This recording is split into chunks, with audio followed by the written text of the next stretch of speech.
How does a war to save Mexico's democracy result in North India inventing its favorite comfort food? That's weirdly specific, but I'm glad you asked. This is a war fought by the French in Mexico.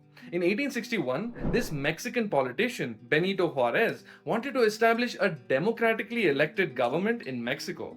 But the Mexican nobility and Europe wanted them to go back to being a monarchy. Deciding they need to intervene, the French sent a large army contingent to defeat Benito and help install the new government. The details aren't really that important. When the French army arrived in Mexico, they needed food to fuel the several thousand soldiers who were fighting the war. The French saw that the locals were growing this small red kidney shaped bean that was kind of perfect for an army on the move.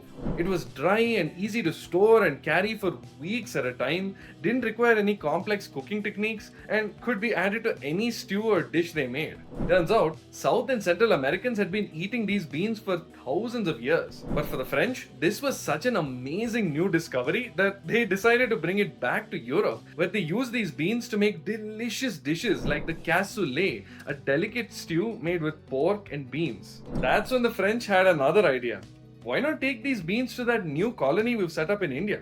So they brought a few boxes of kidney beans with them when they sailed to Pondicherry, which was the first place it was ever grown in India. But the beans really took off as a food crop once it traveled to North India, where the cooler, drier climate was more similar to that of Central America.